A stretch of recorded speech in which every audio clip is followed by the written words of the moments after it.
Well, I'm joined now by former goalkeeper Mark Crossley. Mark, your career started at Nottingham Forest. 13 years at one club. That's almost unheard of these days, isn't it? It is.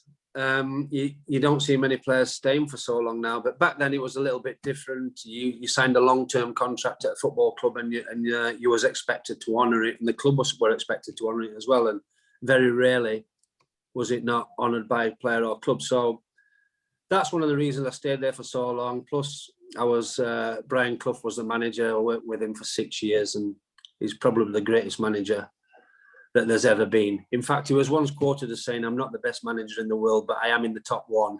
So for such a manager to have given you your debut in professional football and your first professional contract, and then work with him for 6 years, it was just living in Nottingham. It was a lovely city to live in, and it was a fantastic family football club. And I managed to go on and play almost 400 games for the club. So when I would say I actually probably support Nottingham Forest, because my attachment to the club, you get attached to something like that when you've been there so long. So the first result that I look for on a Saturday afternoon at the moment is Nottingham Forest, but unfortunately they're not doing too well at the moment. We'll come on to that shortly, but I love the story about how Brian Clough gave you your first starts. I think they were against Southampton, who were they against? Liverpool and Newcastle, big teams. But he didn't actually tell you, did he? He told your dad first of all.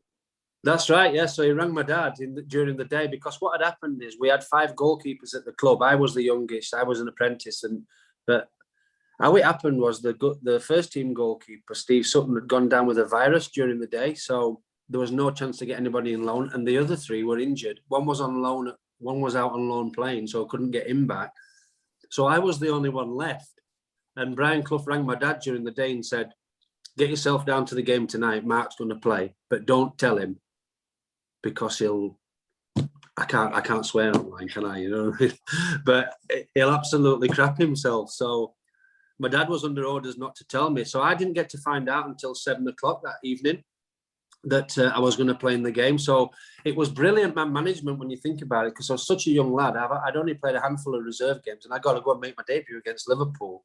And he left it as late as possible so I wouldn't get uptight and worried about the pressures of the game. And we went on to win the game. And I stayed in the team then for a few more games after that.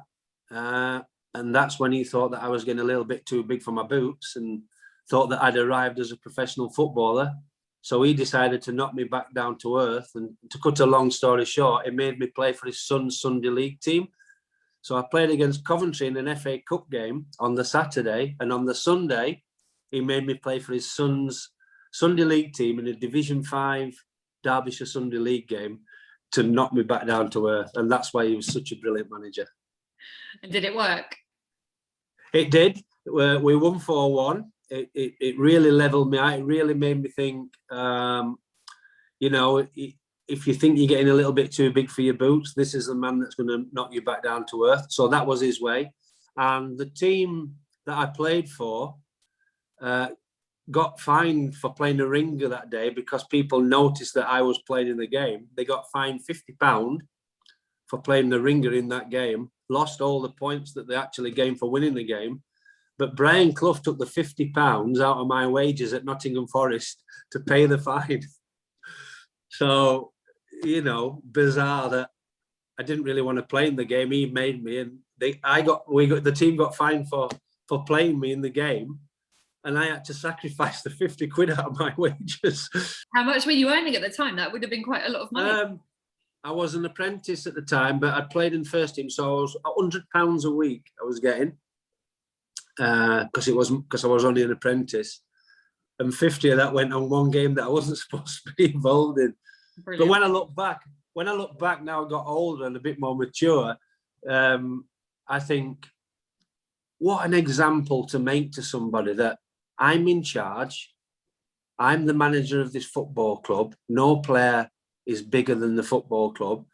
And if I see you step out of line, although I didn't realise I was stepping out of line, maybe getting a little bit too confident, a little bit cocky, I don't know, but I didn't see it, but he saw it. So he decided, this is how I'm going to make you back to where you came from. And when I look back, I thought it was absolutely brilliant piece of management.